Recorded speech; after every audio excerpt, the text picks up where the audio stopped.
Hello and welcome. I'm Demetra Theophanis, President of the Art Alliance for Contemporary Glass. It is December 6th, 2024, and we are hosting our annual awards ceremony via Zoom. We'll be presenting Pittsburgh Glass Center with our annual award. We have a very special inaugural Judith Liebman Community Organization Award that we'll be giving to Hilltop Artists. Our honors award is going to Carolyn and Dick Barry, as well as. Before we get started, I just wanted to mention something special that we're doing this year. We have a special opportunity for you to sponsor a student from either Hilltop or from Pittsburgh Glass Center to receive an annual membership to AACG. And with that, they'll have the opportunity to access our private video library online and see hundreds of videos on glass, as well as get our quarterly newsletter so they can really kind of get a bigger view of what is out there in the glass world and possibilities for their future. So if you would like to sponsor a student, it is $25. We would love to have your help with that. We already have 39 donations, which we are so appreciative of. So thank you everyone for that. Okay, we can now go ahead and start the awards ceremony. Our first presenter is going to be Larry Seabrick, who is going to be presenting the award to Carolyn and Dick Barry. Larry, please go ahead. Okay. Linda, you want to put the first slide up for the PowerPoint? It's a certificate. Okay, it is a great honor and pleasure for me to introduce to you the 2024 AACG Honors awardees, Carolyn and Dick Barry from the Norfolk area of Virginia. They have amassed a world-class collection of contemporary glass with an astute eye and a level of education and sophistication which is unique. They have also collected modern, contemporary, and marine art. Furthermore, Carolyn has collected one of the finest collections of dolls in the world. Trust me, these are not just your average Barbie. Their personal passion, can I have the next slide, Linda?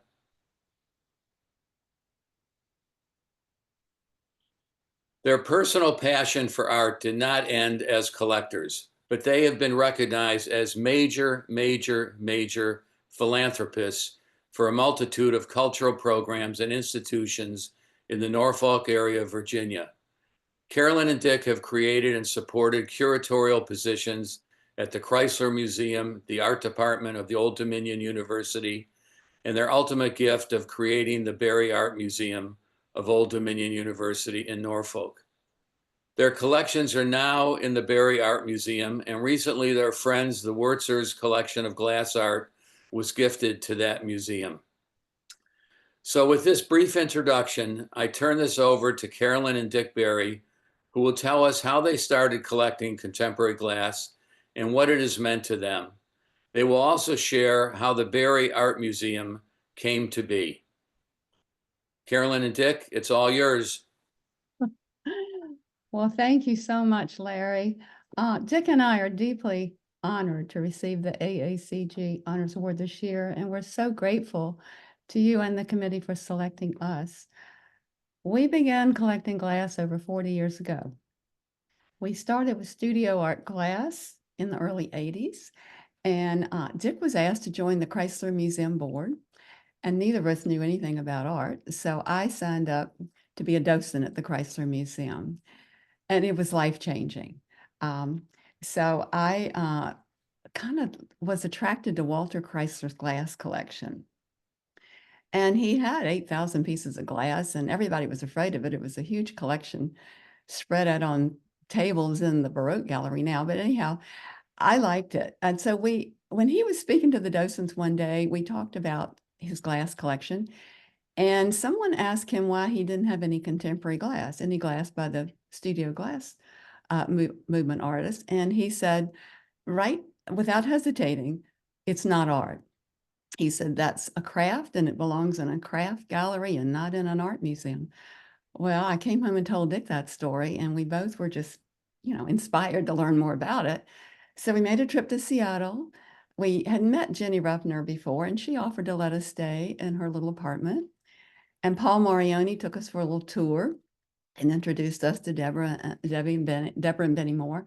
And he took us out to Whidbey Island to meet the Marquises, and we just had a grand time. He took us to Tacoma to see the museum, and we'd already seen Chihuly's boathouse, but we did go out to Pilchuck, and Marge Levy was the person in charge, and she welcomed us. And so we were sitting there watching the person blowing glass, and we said, well, who is this? And she said, this is somebody you will never forget. And it was Lino Tagliapietro.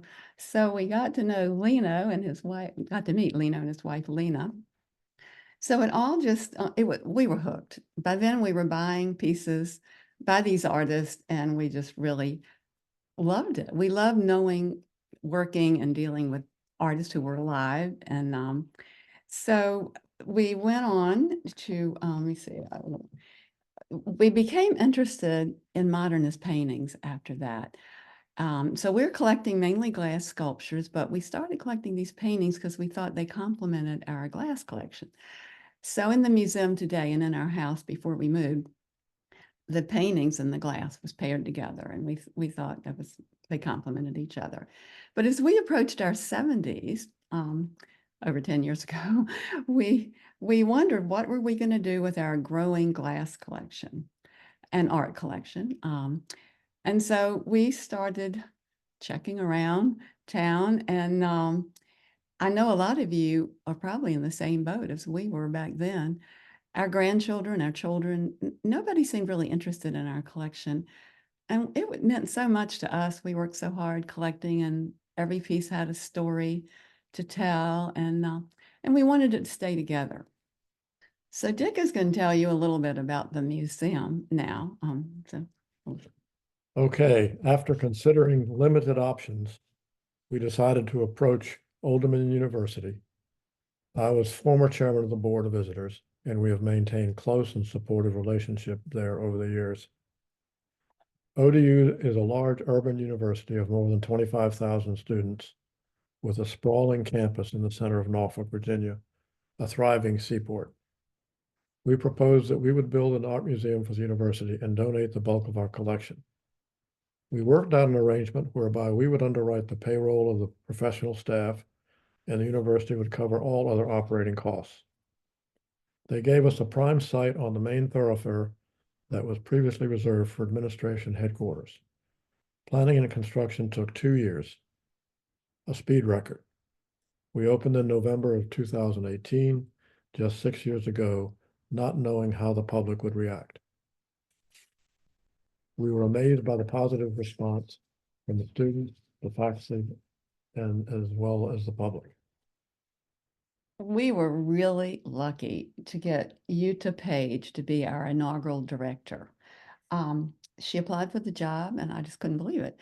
So, and she did a fantastic job installing our art in this museum. And she also paired the paintings with the glass, just like we had. So that was a good start for us. Now the dolls, everybody was shocked that I wanted to put my dolls in this museum. But as Larry said, thank you, Larry, they really aren't your ordinary doll. I have always considered them works of art.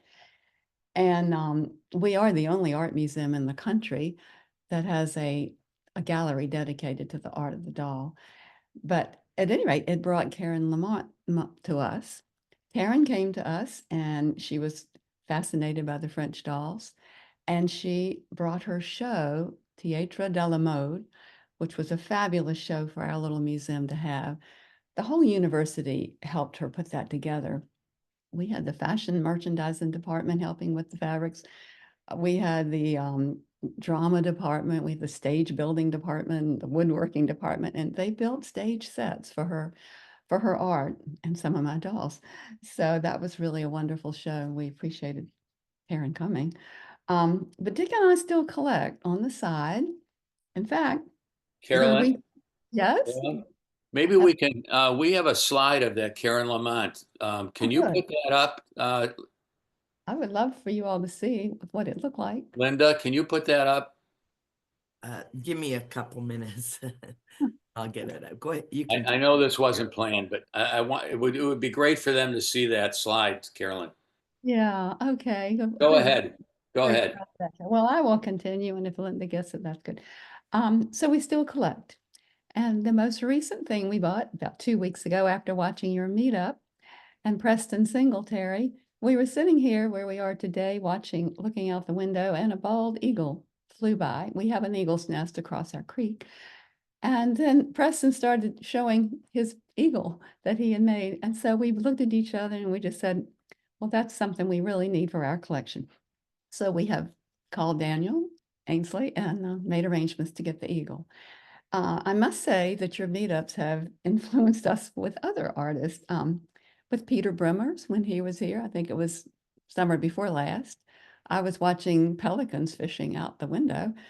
And Peter was talking about some of the pieces he had made, and he said, I really would like to make a pelican.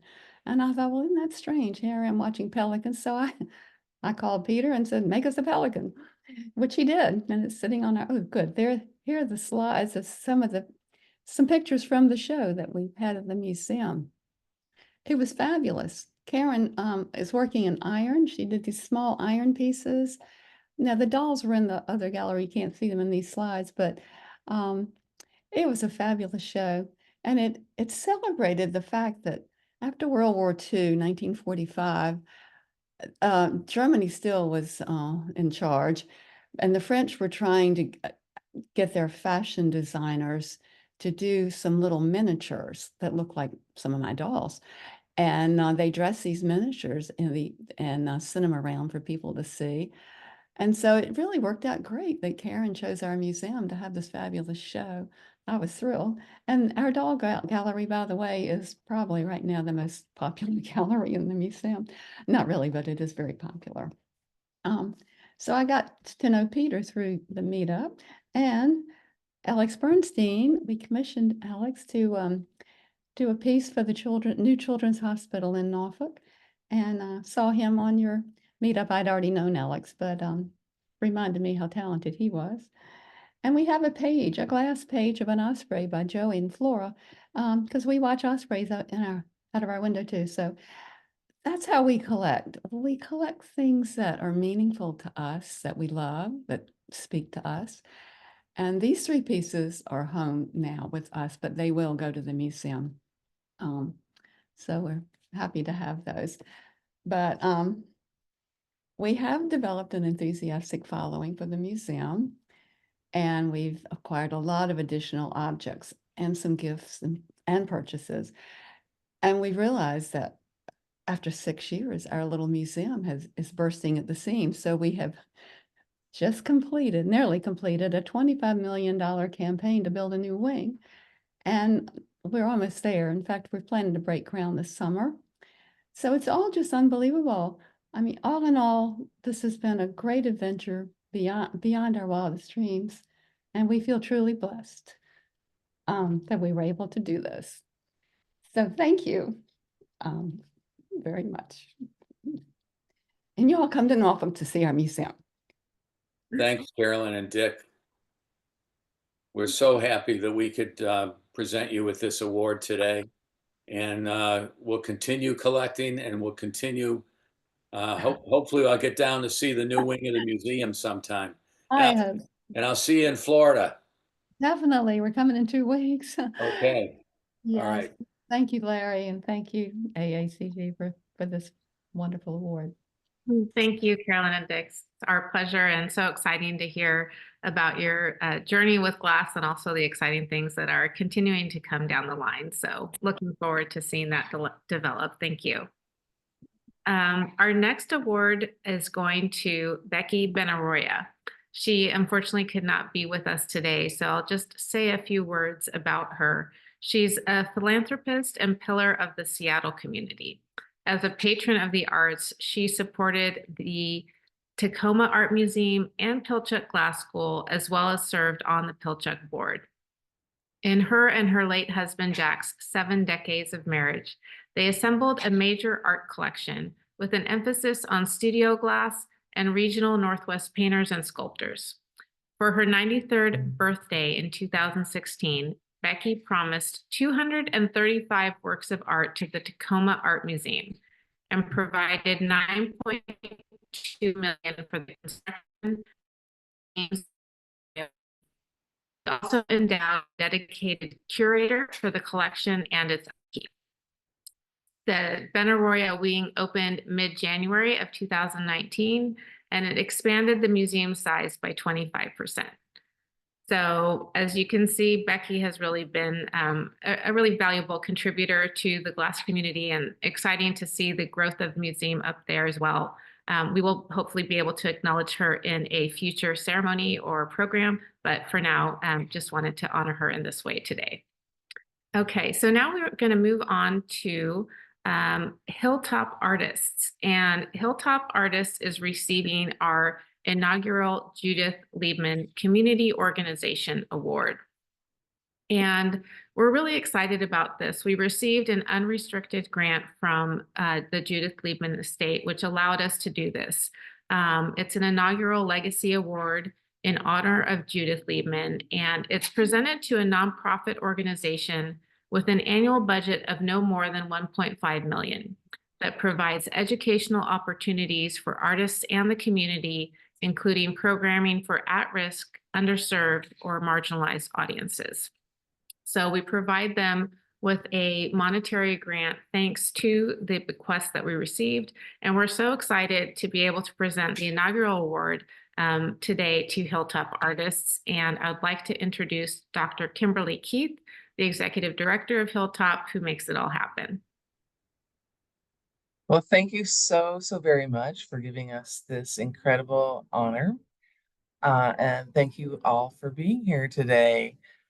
Like Demetra said, I am the Executive Director of Hilltop Artists, and Hilltop Artists, our mission is to use glass art to connect young people from diverse cultural and economic backgrounds to better futures. Our vision is that we believe that art and a good education are integral to a better future. Through participation in Hilltop Artists, our students learn creativity, collaboration, critical thinking, resilience, and they and their families get connected to resources they need to be healthy, engaged, and supported. And our students have a safe place to belong where they can express themselves and celebrate what gives them joy. So now I'm going to talk about our journey. The early days of Hilltop Artists, it was started in 1994. We were co-founded by Dale Chihuly and Kathy Kaparick, who was a gallerist in Tacoma at the time, and then a group of educators and activists from the community.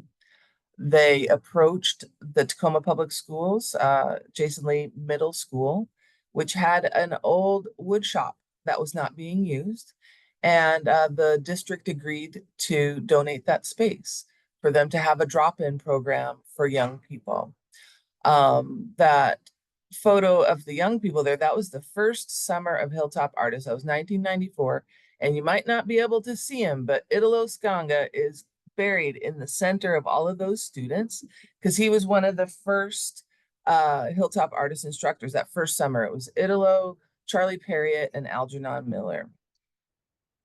In the beginning, there was a small beehive furnace where students used to melt Snapple bottles and paint them and put decals on them and whatnot. And that's a picture of a bottle from Robbie Miller from CUD, who was an artist the second summer. And so we started with Snapple bottles and reheating them in 1994. And voila, in 2024, these are the bottles that we created for our luncheon. Our staff and our students wanted to make bottles as a reference to our beginning, and we created these bottles with Gabe Feenan and some of the members of the Museum of Glass resident team here in Tacoma. 30th is our pearl anniversary, and I don't know if it really shows in the picture, but we couldn't put pearls in the glass, but we used ground up mica to get a really beautiful shimmery glass. And so we've come a long ways from this to this.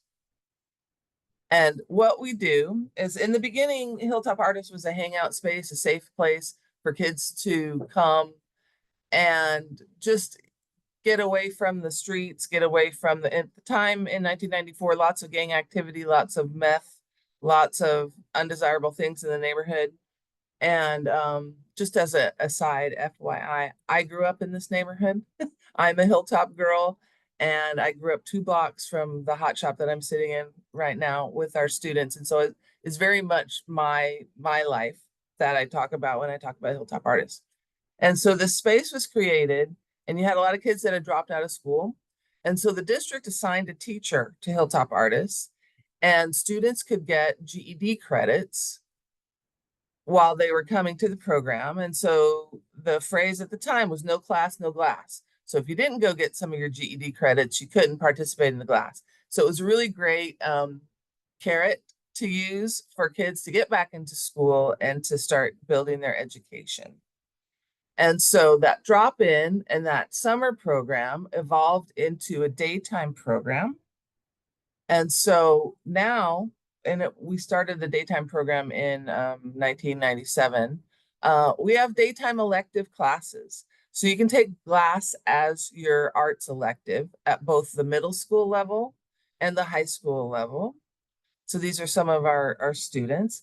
And when we do our semesters, so it's an 18-week semester, you get 6 weeks of hot glass, 6 weeks of flame working, and 6 weeks of fusion. And then if you decide to take another semester, you can select if you want to double up on your favorite. So maybe you want to do 12 weeks in fusion the next week or the next semester, or however you like. And so our students can do that. We see close to 270 kids a day in the daytime elective programs. And so those are hugely popular, as you can imagine. And as far as we know, this is only middle school program. So we're the only either brave people or weirdos who are willing to work with 12-year-olds and 1200-degree glass. We also have after-school programs, which are enrichment programs for kids that come from any school in Tacoma. We offer those at the high school level and at the middle school level. I love that picture of the waffles because the waffle on the plate is actually a glass waffle. And then the kids were making waffles to eat in the after school program. And so that's a lot of fun. We do lots of different activities with the after school, but once again, it's fusion, flame working, and hot glass. And then in the summer, same thing, summer glass arts. We also do mosaic. And last year we offered neon to the high school group. And so we're expanding our offerings and expanding what we're able to do with our students. And then students who go through the daytime program and then the summer and after school programs, if they want to stay with us, they can join team production. And that's our evening program. And so those students learn how to make things that we then sell to support the program. And then as they're making these on team production, they receive scholarship funds for doing that. And so they make the things, we sell the things, the sales support the scholarships, and it's a circle that keeps on going. And that program we have about each year, 50 to 65 students in that each year, and then they work different nights of the week. And then during the pandemic, we couldn't have people under 18 years old in our studios because they're on school grounds. And so we started a new program called Alumni Team that's still going. And so we work with students who are 18 to 26 years old. And we incorporate different aspects to their program, like teaching them how to set up a business bank account, how to think about a business plan, whether they want to like make objects for craft fairs or if they want to make art. And so it's more, we call it SAIL, Student Artists Leading in Entrepreneurship, and teaching them different skills. And they also make things that we sell and support the program. And also during COVID, our students and alumni made our centerpieces themselves. And I thought they were very beautiful. And so Gabe didn't help us with these this year. This was all student driven, and I think they're amazing. We have a program called Arts Connect, which we work with young women who are involved with the juvenile court. We work with girls in diversion who are on the criminal side of the court and girls in dependency which are on the civil side of the court where they're in foster care or truancy, things like that. Another side note, I started this program at the Museum of Glass in 2001. It was called the Raymond Hall Women's Project when I was at the museum. And then it was brought to Hilltop Artists in 2010. And then I came and applied for this job in 2017 after I'd finished my PhD. And so I very much came back and asked for my program back. And so I could keep running that and enjoy it very, very much. We have projects within our programs. This is in residence where we invite artists to come for a week to do a residency. And then we do a public program in the evening on the Friday of that week. And all the work that they make, they get to keep themselves. We have Jason Christian making a dragon. We have Ade Jean-Baptiste making a truck. Jenny and Sabrina. We're able to have a lot of really fantastic artists come and work with our students. And then just this past October, our students were asked by some of those local artists to come assist them at Refract. And so you've got some different folks there, Sayuri Fukuda, who frequently comes down and teaches our students, and Jason Christian and Karen Willenbrink Johnson, and lots of folks. Morgan Peterson has pretty much adopted Stina, who is with her in that picture. And our students just grow so much, and it's really great for them to make the connections, but then also to work in different studios, to work with different people, take direction from different mentors. It's really special. We also have an outreach services manager. And so this guy down here, Roberto. And so we help our students and their families with anything that they need. We have a lot of students who they'll come in here and they'll try flame working, and then we'll notice it's like, well, they can't see. They're getting really close and they're squinting, and it's like, oh, sweetie, you need to go see an eye doctor. And so we get them hooked up with an eye doctor, and then we also get them glasses. That is very common here. We help them with food, clothing. We're getting them tutors, different things like that. Anything that's going to help these kids get to better futures and be successful in their lives. And so this is a full-time position, and a full-time staff position here. Other projects that we do, we have our annual residency at the Museum of Glass, where we create our centerpieces with the wonderful Gabe Feenan, who's in the center of that picture. And then we also have an annual retreat at Pilchuck, where we take between 25 and 40 kids up for 3 days. And they do cold working, they work with hot glass and flat glass. And that is really incredible. And the glass is great, and working with the artist is great. All that is wonderful. But I tell you, some of the most meaningful moments have been when kids are standing there in the dark and they're like, Kim, it's so dark. There's no light bleed because we're not by a city. They can see stars. They see deer. They see chipmunks. So many things that are outside of their urban experience. And so I always look forward to going up to Pilchuck with the kids, because there's never a dull moment, whether you're in the hot shop or not. We also have had the good fortune of sending numerous students to Expanding Horizons at the Corning Museum of Glass. We usually have one student instructor pair that goes every summer, and I'm very thankful for that. And so are our students. This was the last summer where we had Danny and Eddie that went, and it was fantastic. We also, for the last 11 years, have been sending students as ambassadors to Biot, France. Biot is Tacoma's sister city.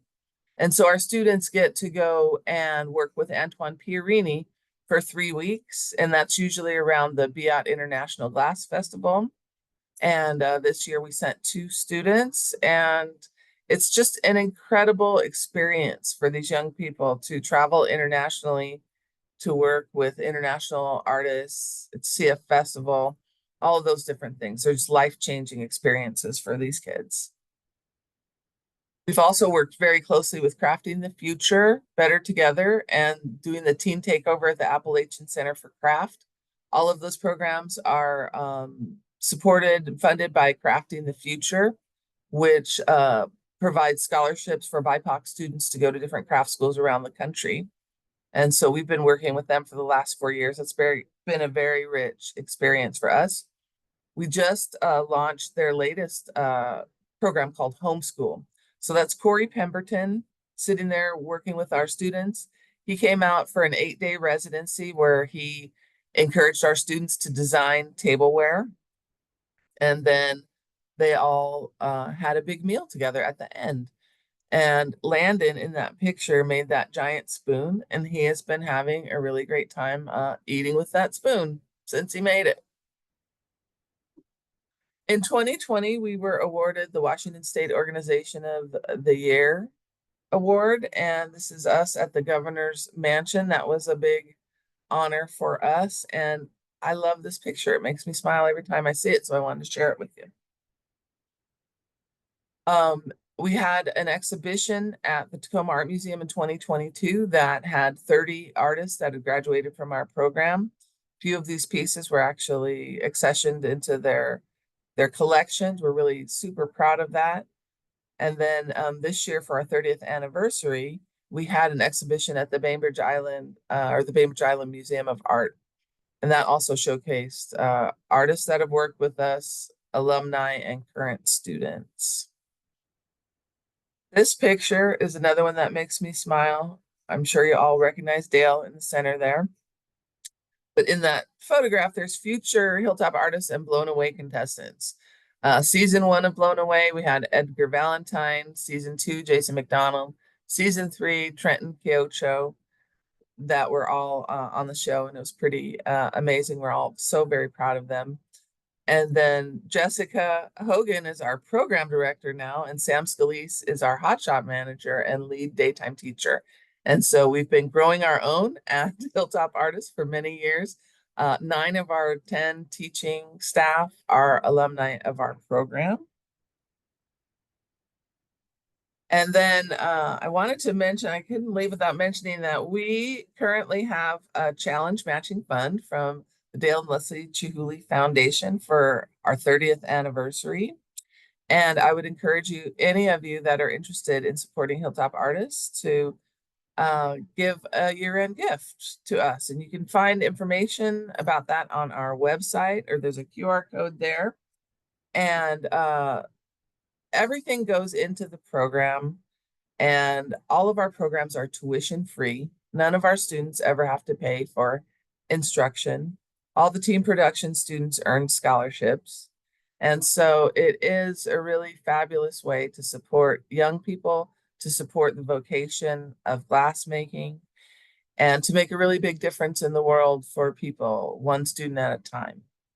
And so I want to thank you for having us here today and giving us this fantastic honor of this award. We really appreciate all of you, and thank you so very much. Thank you, Kimberly. It's really inspiring to see what you're doing there. I mean, the breadth of your programming, the number of opportunities you're giving these kids, not only in the US, but even to go to France and to get just an incredible, experience that is so different culturally, and to have them probably traveling internationally for the first time, I imagine, is quite exciting. And so thank you. Thank you for everything that you do, and just a pleasure to present you with this inaugural Judith Liebman Community Award. Did you have one more thing you wanted to say? I just wanted to answer Judith Cushman's question. Do we have any numbers about number of students that have been in the program? Any numbers about students who have made a glass career? Okay, so each year we have 650 approximately students. We've had just over 7,000 students that have come through the program since inception. And then I want to say, since I've been here in 2017, we have had 8 students that have gone on to get degrees in glass at Alfred and Virginia Commonwealth University, etc. And then we have, I would say, at least another dozen students that are doing their own entrepreneurial glass, either selling at the Pike Place Market or have a dragon setup that they do mobile work with. We just had one of our students intern with Heather, who's going to be speaking next, at Pittsburgh Glass Center for 3 years, and now he is working with us in glass. And so I don't know, there's there's always at least a dozen kids every year that will stick with it for a career or a lifetime. And that's a small overall percentage, but everybody that is in our program really learns all those skills that are great about being in a team of glassblowing. And so they can apply those skills of resiliency and critical thinking and all those different things to these other jobs. And we support them in whatever direction they want to go. And so I hope that answers your question, Judith. But please feel free to go to our website. We have lots of stats and facts on there. All right. Thank you so much, Kimberly. Really. Thank you. Okay, now I'd like to introduce Heather McIlwee, the director of Pittsburgh Glass Center. Pittsburgh Glass Center has educated more than 250,000 individuals, contributed to the ongoing development of the city's East End, and made Pittsburgh a significant hub in the international glass community. They're also very committed to fostering, cultivating, and preserving a culture of diversity, access, equity, and inclusion. And with that, I'd like to turn things over to Heather so she can tell you more about their program. Great. Thanks, everybody. Let me just get my screen share started here. Can everybody see that? Excellent. Yeah, well, so thank you so much for having me, Demetra, and everyone at AACG. We're really excited for this incredible honor. Like Demetra said, I'm Heather McIlwee. I'm the executive director here at the Glass Center. I've been the executive director since 2011, but I've actually been here at the Glass Center in some capacity or another since the Glass Center opened in 2001. I love this place.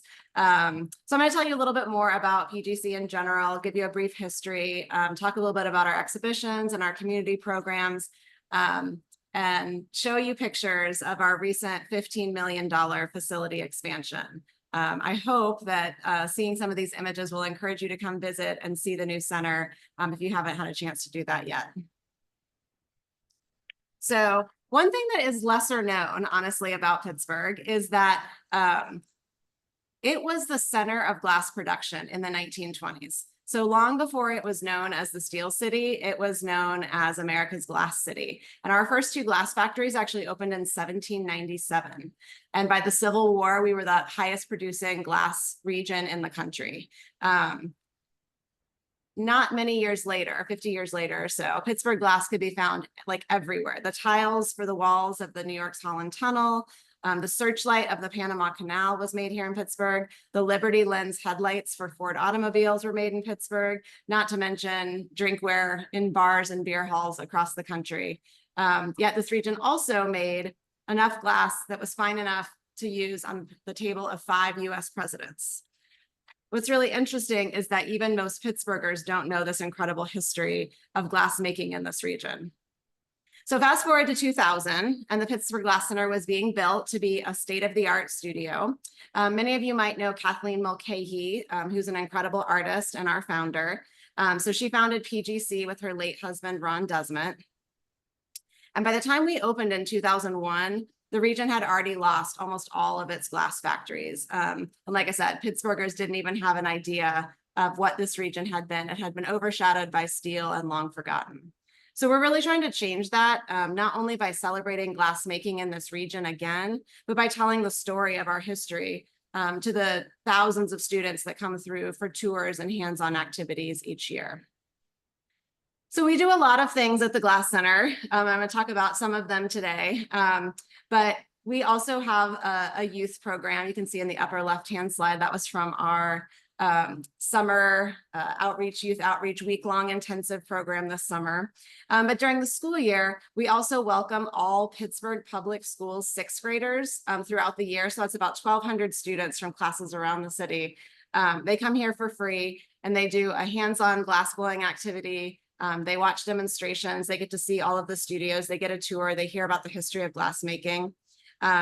And about 79% of Pittsburgh Public School students are either on free or reduced price lunch And that program is 100% underwritten by PGC. So no cost to the school, no cost to the teachers, no cost to the students. So in addition to our youth programming, we also do exhibitions. We have a large exhibition gallery, which you can see here. We self-produce most of our exhibitions.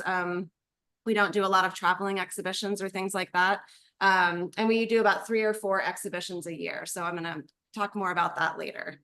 We also do artist residencies. So in the bottom left-hand corner, you can see Kim Thomas when she was here for a residency last year. And then, as I mentioned on the right, lots of tours, demonstrations, everything from Girl Scout troops to senior centers and kind of everything in between, as well as our community events like our monthly free Hot Jam open houses. There we go. So this is what the Glass Center looked like. If you have been here in the last 23 years, this is what we looked like until about 18 months ago. We started construction in March of 2023 on a major facility expansion. And so this is what the Glass Center looks like now. So we added about 11,000 square feet. That included new retail space. It included basically doubling the size of all 4 of our studios, our flame shop, our kiln shop, our cold working studio, and our hot shop. We also added new classroom space, a 3rd floor patio, and then some practical things like office and storage as well. So I'm going to give you a picture tour of our new building. So this is our new lobby and reception area, and it includes a new retail store, which was really great because honestly, it's a way that we support our artists. And it's a way that they are able to, you know, make an income and make living here in Pittsburgh viable. So pre-expansion, we never had a proper retail store. We just had some artwork kind of set up in a hallway, honestly. And we were even then earning about $100,000 in retail from just that hallway, if you will. So we knew that with the expansion and creating a real retail store, that it would be another way to draw people in, get them to learn about glass making, buy work from local artists. And so that's been really exciting. So just a couple more shots of our new space.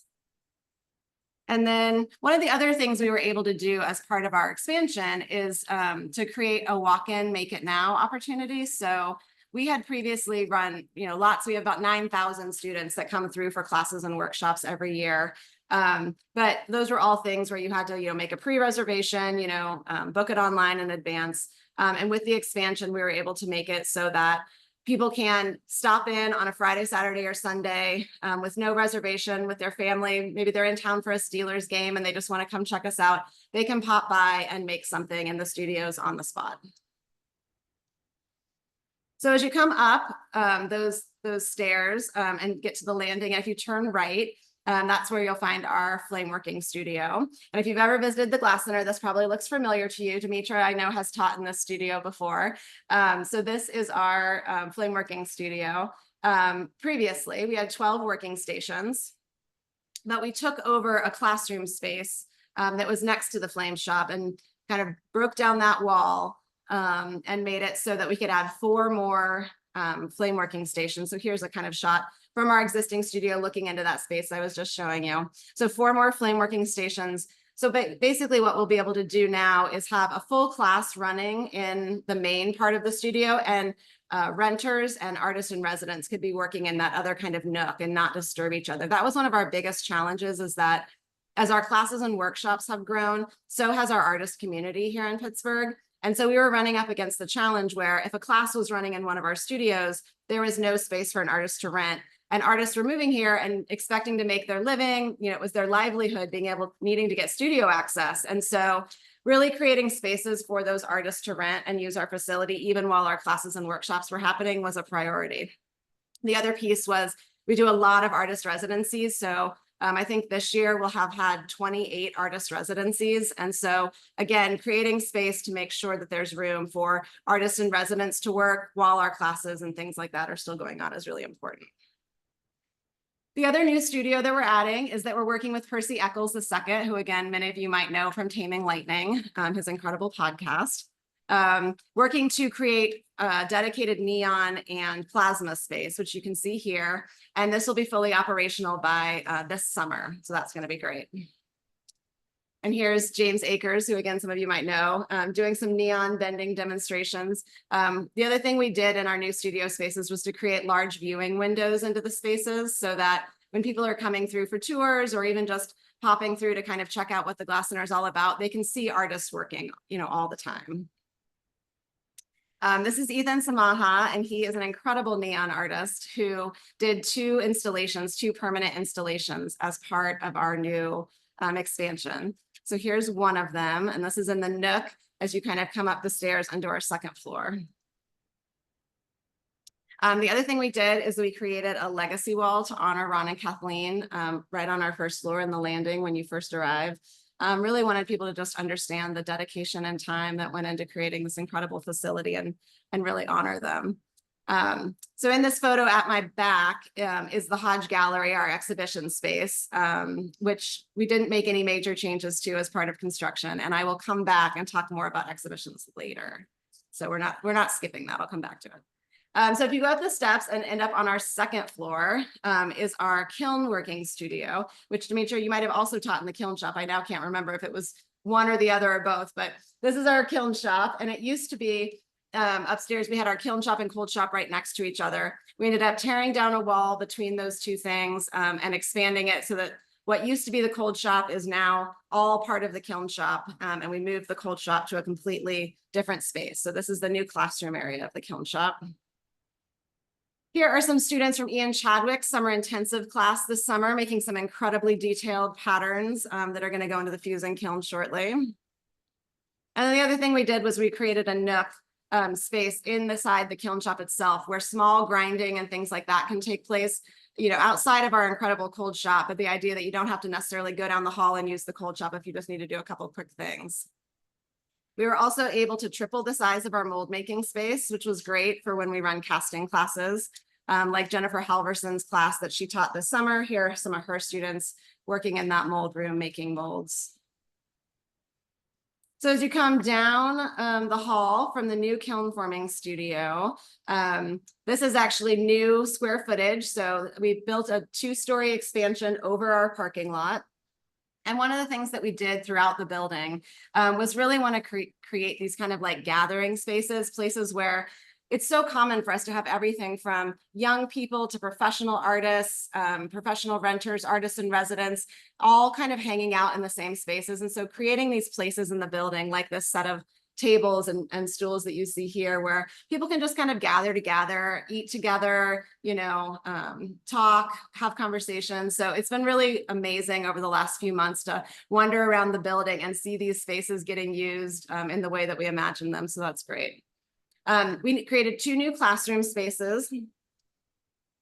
And here is a view of our new classroom. So it benefits from the incredible glass facade that is part of the new expansion. And you can see the beautiful colored glass panels. And this space is great. It's been a really flexible space for us to hold meetings. Our board meetings are in this space, but so are our summer artist lectures. We've even had dance performances in the space, which is very cool. And we're really loving the fact that there's a large partition wall that we can actually divide the room into 2 smaller rooms when we need to use it that way as well. And that was one of the other things that we really thought about with our expansion was how do we make the spaces as flexible as possible so that they can benefit the most number of people as we move forward. So across from the classrooms is our new cold shop. And inside there, you'll find really everything. We doubled the square footage, which is great. And you'll find really kind of any tool you could possibly imagine, from grinders to saws, belt sanders, sandblasters, you name it. And here are some students from Christy Ardino's class this summer working on the belt sanders. And then if you head out of the cold shop and come up the steps to the new 3rd floor, you'll find our new hot shop and 6 more glory holes, 2 more furnaces up there. And you'll also see hanging over the stairs, that is Ethan Samaha's other neon installation that he created for our building. So that beautiful blue kind of chandelier piece. So unlike our downstairs hot shop, the studio upstairs is built in the round. So we have 2 furnaces, each facing different directions, and 3 glory holes on each side. So this is kind of the back side, if you will. And then this is the front side of the new hot shop. And that wall of glass that you see on the left of the photo is actually an accordion door that opens up to a brand new patio space that is connected to the studio. So here you can see an example when those doors are open, how great it is when artists are working. And not only are they getting like all this fresh air, but also you can see artists can be working and demonstrations happening and people enjoying the weather, which has been really fun. And it does have some really awesome views of Pittsburgh from up there too. So we're loving seeing our summer students out there eating lunch. Again, artists, gathering together and talking about what they're working on. We sometimes have artists in residence in multiple studios at the same time. And it's really cool to see them like collaborating. And, sometimes what ends up happening too is they'll say like, oh, what are you working on? Like, oh, can I come down to the flame shop and try that? And so again, it's just been really cool to like see artists moving throughout our space. And this was Sam Stang teaching our inaugural hot shop class in the new studio this summer, which was really, really fun and really cool. So that is the kind of end of the tour portion of my talk of seeing all of the new spaces at the Glass Center. But I really hope that maybe it's inspired you to come visit and see everything in person. If you are interested in coming to town, just let me know. I would be happy to give you a personal tour throughout the building. So I'm going to shift gears a little bit and talk about our artist in residency program and our exhibitions, which I'm so grateful to say that AACG has been incredibly generous to fund over the last several years. So this is our current exhibition. It's called Smash the Ceiling, Floor and Walls, Take the Broken Shards and Blow It Back. And it analyzes the personal, professional, and political implications of heteronormative and patriarchal barriers through the creative work of femmes and gender non-conforming artists. And you can see the incredible list of artists on the right-hand side there from around the world. So this exhibition was curated by Alyssa Velasquez, who is there in the orange skirt. She is the assistant curator of decorative arts at the Carnegie Museum of Art. And we are also very grateful to say that she is a board member at PGC. So she organized this incredible artist talk the night that the exhibition was opening. And we were thrilled to have several of the artists in the room sharing their thoughts about the work in the show. So here you can see the work of Laura Hudspeth and Anna Maslowski. Leo Bright in the foreground, who did a residency at PGC earlier this year. And Sexy Lexi, the team of Karen Donnellan and Suzanne Peck with the posters and the new hot shop nomenclature in the back. This was an exhibition from earlier this year. This was our inaugural exhibition to kick off the new expansion that opened in May. And I just wanted to point out that I think one of the things that makes the Glass Center kind of unique is that we aren't a commercial gallery, but we're also not a museum. And so it gives us a lot of flexibility in terms of producing our own exhibitions. People bring ideas to us and it's really fun that we can say yes, and usually on a much shorter time frame than, like I said, a formal museum, which is often planned 5 or 6 years into the future with their exhibitions. So we really love that we're able to take chances with our exhibition space and do some things that you might not see in other galleries. So this exhibition, Myth, Science of the Gatekeepers, was a collection of 16 life-size glass busts of Black queer Egyptian deities created by artists Marcus Red and Mikhail Owona. And that was through our Idea Furnace program, which I'll talk a little bit more about later. But the sculptures were created in a lost wax casting technique, and then from 16 live models. And then each of the sculptures actually had a headdress as well, and those were either blown, cast, or fused glass. In addition to the 16 busts, the exhibition also included a dance performance and a virtual reality film, which you can see here, which was a 3D immersive experience projected all the way around the walls of the gallery. A really different but very popular exhibition from our 2023 season explored pattern in glass and other materials with artists who use the medium in really different ways. And again, you can see the artists that participated. So this is a shot of the gallery. And what I love, you'll see in all of these examples that I'm showing you, how different our gallery can look from one show to another. It's a super flexible space and it's really fun. And I think artists have a really great time figuring out how to use the space and what things are going to look like. So This is a really amazing piece by Corey Pemberton, who Dr. Kim talked about as well. And you might recognize the subject of his painting. That's Thurman Statham. And he did this incredible painting, and then in homage to Thurman, made a glass house out of plate glass, just like Thurman would do, which is so incredibly clever. And we love this piece so much that we had to buy it from the exhibition and keep it as a permanent work of art as part of PGC's expansion. In 2021, we featured an exhibition called Lit, Light and Transmission, and that was curated by Percy Eccles from Taming Lightning. And it was a survey of the diverse range of light art within the shared medium of both neon and plasma sculpture. So again, you can see like how totally different the space can look based on what incredible pieces are being shown. So you can see Mundy Hepburn. Here's a piece by Sarah Blood from that exhibition.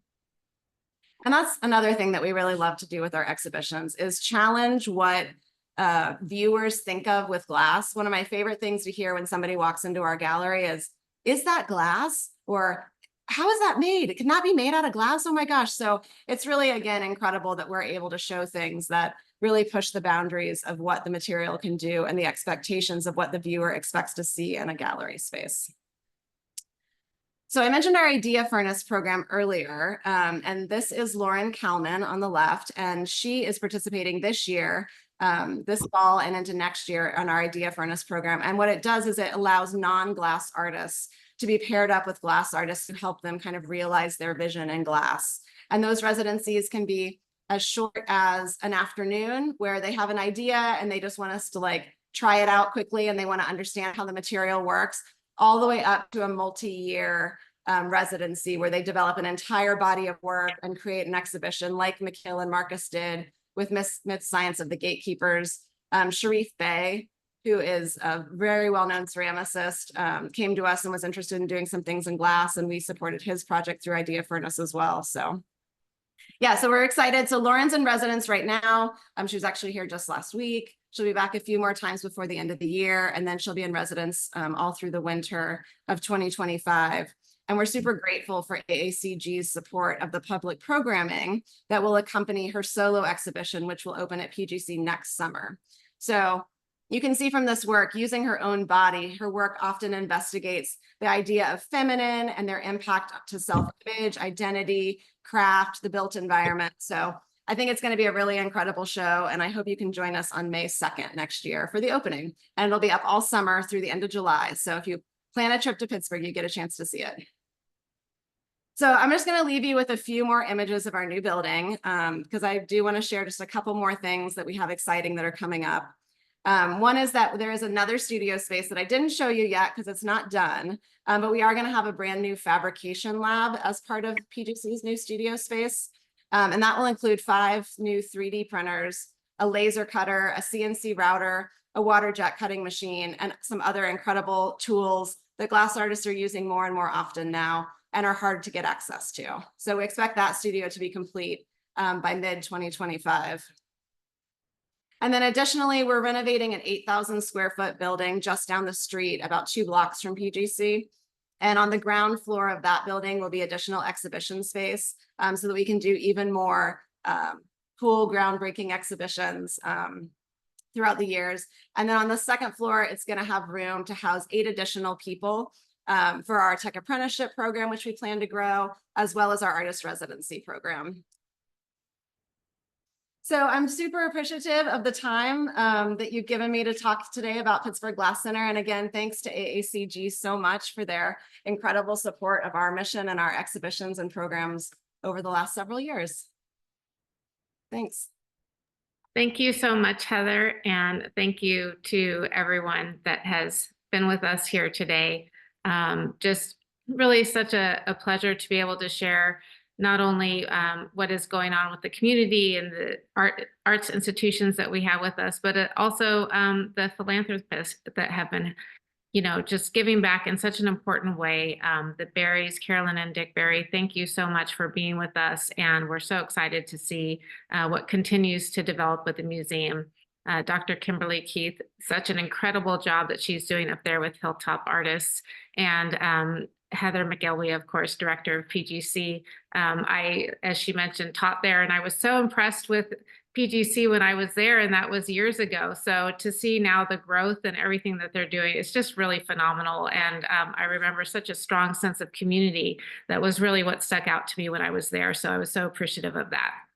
So thank you all for being here. I'll go ahead and stop the recording. So if people want to stay on and say hello, please go ahead and do so. Let's see.